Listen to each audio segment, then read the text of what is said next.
Thank you so much, Amanda. I am so honored to be here and very excited to share this innovation with you. I'm going to share my screen. And, I'm sure in the last few days, we've heard a lot of great technologies and a lot of solutions that, aim to tackle this problem that we all are looking at.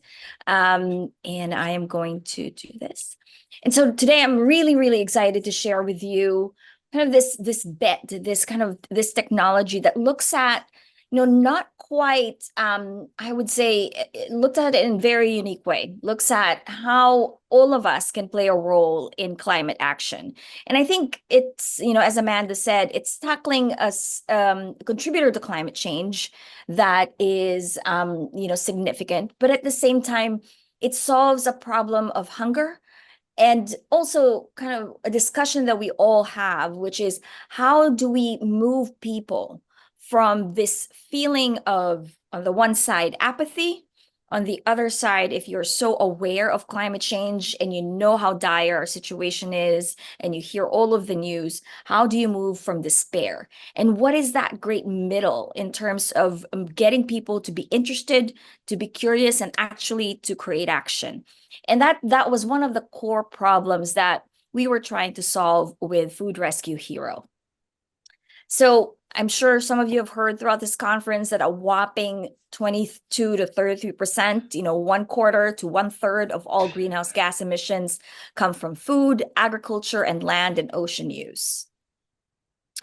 And, there's available technologies that, tackle every side of this food's contribution to climate change. But there's also other technologies that, and these technologies don't just tackle carbon emissions. They, as with anything that is cross-cutting, it tackles multiple problems at once.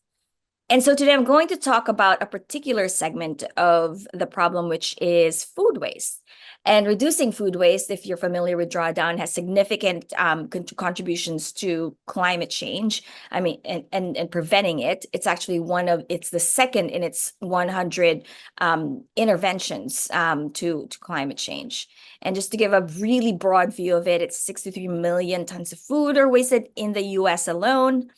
It is the #1 material in landfills, and 1/5 of all the cropland and water used in the US go to food that we are never going to eat. And on the other side of that, as Amanda shared, 12% of the US population are food insecure. In fact, we have enough food in the world to feed everyone that's hungry 4 times over. So hunger is not a scarcity problem. It is essentially a distribution problem. And we look at one of the biggest segments of the supply chain that generates food waste, and that's consumer-facing businesses. And technology is well suited to redirect this food waste from going to landfills to going to use. And the reason why it's so well suited is, as again, Amanda mentioned, we know that technology now enables us to access food in a very unique way from any retailer, from anywhere, delivered to anyone, no matter what the quantity, whether it's one, glass of iced tea, God forbid you have that delivered, but it does happen, to, catering food, to your order of dinner. This is now part of life. COVID has made this, something that was a necessity during COVID because of other reasons, is now part of the fabric of our daily lives in terms of how we access food. And technology as it is today makes that possible. And so Food Rescue Hero, looking at this problem of food waste at retail, and when I say retail, that's before anywhere in the supply chain before it gets to us, which is, again, 40% of all food waste occurs there. And so we use the same model as DoorDash to redirect the food, surplus food from grocery stores, restaurants, this conference, universities, anywhere before it gets to us. And that is significant.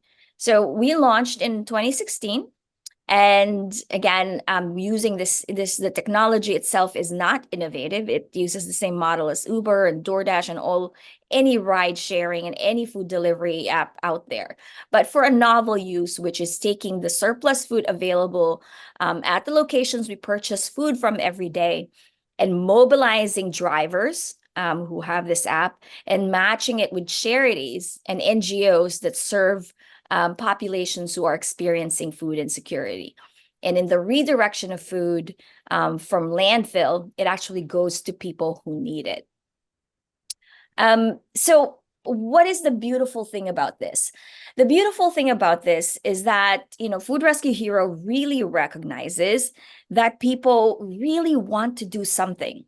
But most often, when we are confronted with, the news of global warming, of us, going beyond 1.5, if not already, of all of the tragedies that we are supposed to expect, we don't know what to do. We can't get away from plastic. We can't get away from driving, or seemingly not with our own power, not without the support of government, creating more public transport or getting more electric cars, more affordable. What we're seeing in climate is that the next most easiest cognitive thing to do is just to give up and to say that it's someone else's problem. And while a lot of climate change, of course, need actions from the corporations, awareness of citizens also drive influence to corporations to change their practices. And food rescue is an entry point to that. And so our volunteers rescue food every day from grocery stores, from universities, and then deliver this to, again, NGOs that serve populations who are food insecure. And in doing so, this abstract concept of climate change becomes real. When you see a cartload of food and you know that that was destined for the landfill, if you had not intervened, that becomes your power becomes real to you. And people do it every day, every single day. And then on the other side of that, they know that the food is getting used. They see people on the other side grateful for the food. And again, the feeling of being useful, of being able to take action, of actually a better alternative than garbage, makes people act more and more and become more interested. We know that food rescue heroes move on to compost. They move on to reduce their consumption of plastic. And then they investigate more and more how they can change their own practices. And then they purchase products from companies that are more responsible, that have less packaging, that pledge, that pledge net zero. And so it becomes a cascade from one simple act of rescuing food. And it's an easy thing for anyone to do. And this is one of my favorite messages that we got on social media, where this young woman, millennial, asked their father to rescue food, and then this is the exchange. And so you can imagine this happening hundreds of thousands of times all over the US. And since 2016, we've created the largest volunteer food transport network in the world. We are currently operating in 37 cities in the US and Canada. When Amanda met me in 2019, it was 5 cities. And all of these food rescue heroes, again, all of them are volunteer, have redirected 250 million pounds of food with over 500,000 trips. And there are about 50,000 food rescue heroes on call on the app. And that means these are folks who have downloaded the app, have registered, and are getting push notifications and actually clicking saying, yes, I will rescue that food. We rescue from about, now I think this is old, from about 7,000 retail locations in these 35 cities to about, I think this is now 4,500 NGOs that we distribute food to. By 2030, we project that we'll be in 100 cities and with about 375,000 drivers all over the world, rescuing 3 billion pounds of food and mitigating 1.3 billion pounds of carbon. And so that's the short, quick nutshell. And really what the message that I want to put across is that we cannot discount the power of people.